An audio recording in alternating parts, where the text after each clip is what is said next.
Welcome back to the Cantina. Today's episode is being shown a little differently, just to dispel the idea that I'm using AI. I've had more than one comment at this point, and I've had even one video flagged, thinking I was using clips from something when when it's actually just me. So, let's get a move on. In this episode, you'll have to excuse if there's a little airs here and there as I'm reading through, doing this sort of live, I guess. In our previous episode, we explored the rise of Revan, the charismatic and brilliant leader who defied the Jedi Council to confront the Mandalorian threat. If you missed it, don't worry. We'll recap those events briefly before diving into what truly defines Revan's legacy. His fall to the dark side, the disintegration of his brotherhood with Malak, and the ultimate betrayal that reshaped the galaxy. Let's begin. Last time we followed Revan, a Jedi prodigy whose natural charisma and tactical brilliance set him apart. Frustrated by the Jedi Council's refusal to intervene in the Mandalorian Wars, Revan took matters into his own hands, rallying fellow Jedi to his cause. He became a symbol of defiance and hope for the Republic. The Starforge, an ancient machine fueled by the dark side, became the catalyst for the descent. Revan, consumed by ambition and Sith teachings, embraced the dark side and declared himself Dark Lord of the Sith. This is the Revan we meet in Knights of the Old Republic, a brilliant tactician turned conqueror, with the galaxy trembling under his shadow. But to truly understand his fall, we need to go back to the bond between Revan and Malak, the dissension that forged their partnership, and the forces that tore it apart. Revan's prodigious talents made him one of the most remarkable students in Jedi history.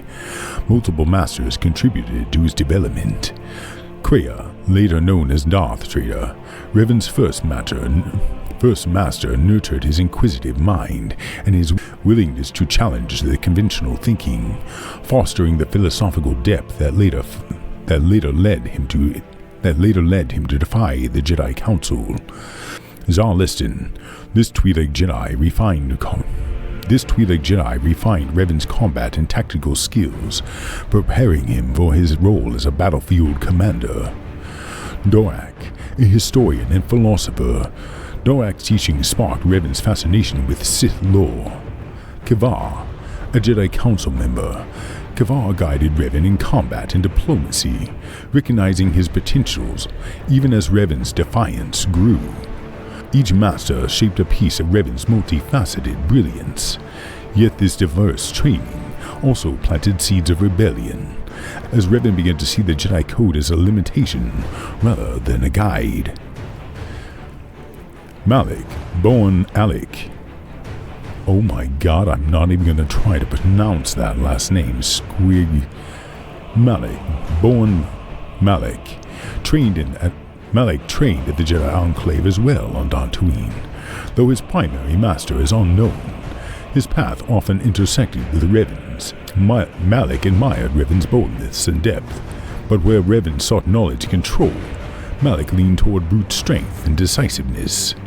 This difference would later fuel their conflict. The bond between Revan and Malak. Their friendship began during their training on Dantooine. Alec admired Revan's leadership and willingness to question authority, while Revan valued Alec's loyalty and shared frustration with the Jedi Council's inaction. Their bond solidified during the Mandalorian Wars. Revan's tactical brilliance and Malak's strength made them a formidable team, turning the tide against the Mandalorians, but their shared victory came at a cost. Revan's growing pragmatism and Malak's dependence on him created a dynamic of trust and resentment, one that would ultimately implode. The Mandalorian Wars marked the beginning of their fall. The horrors they witnessed, combined with the Jedi Council's refusal to act, eroded their faith in the Order. Revan embraced a philosophy of necessity. good God, embrace a philosophy of necessary ruthlessness, while Malak followed his lead, trusting his friend's vision even as it grew darker. Revan's curiosity about Sith relics deepened during the war. He began to use forbidden knowledge to gain an edge, believing it was for the greater good. Malak, though uneasy, supported him, unaware that this path would consume them both.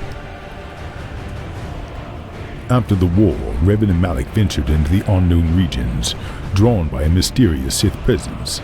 There they encountered the Sith Emperor Vitiate, who dominated their minds with the dark side. Revan and Malak, now Sith Lords, returned to the galaxy under his command. However, Revan's indomitable will allowed him to resist Vitiate's influence.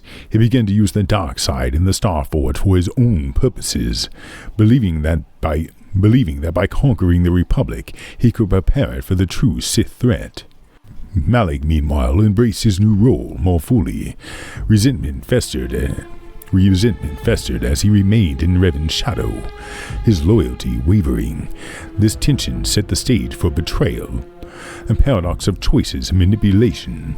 Revan and Malak's fall is a tragic paradox. Initially, they were pawns of the Sith Emperor, manipulated into betraying the Republic, yet as they broke free from his control, their actions became their own. Revan believed his conquest was necessary to protect the galaxy. Malak, driven by ambition and jealousy, however, sought to claim power for himself. Their descent wasn't a single moment, but a series of choices, each one pulling them further from the light. What began as a shared vision ended in betrayal, as friendship gave way to ambition, and darkness consumed their bond.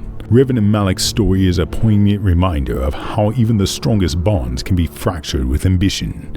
Fear and manipulation take root. Their fall wasn't born of malice, but of good intention taken to extremes, and desire to protect the galaxy twisted into a hunger for control. In a way, their story mirrors our own world, where divisions are often sown between people who are at their core want the same things.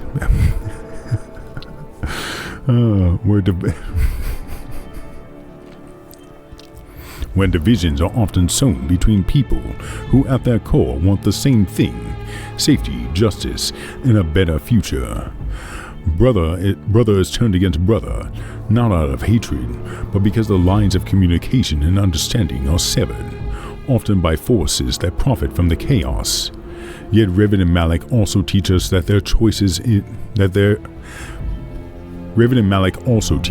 there's a choice in every moment, a chance to resist the darkness and seek unity over division. It's a reminder that even in our darkest hours, we must strive to recognize the shared humanity that binds us, lest we let the fracture grow beyond repair. And that's tonight's episode, or this morning, or this afternoon, whenever you're actually seeing this. I know this is a bit different and, well, you got to see my cat as well, but I hope you enjoyed it. It was a lot of fun for me to get here. It was a lot of fun for me to get to just sit here and do this a little bit differently. For you to get to see the man behind the curtain and the cat. Anyways, if you like this video, make sure to subscribe, hit that bell, and get the notifications all going so you don't miss anything. And maybe you'll get to see more of the cat as well. Anyways, peace, love, and may the Force be with you. Kitty, don't attack my cables. No. See y'all later. Oh, really?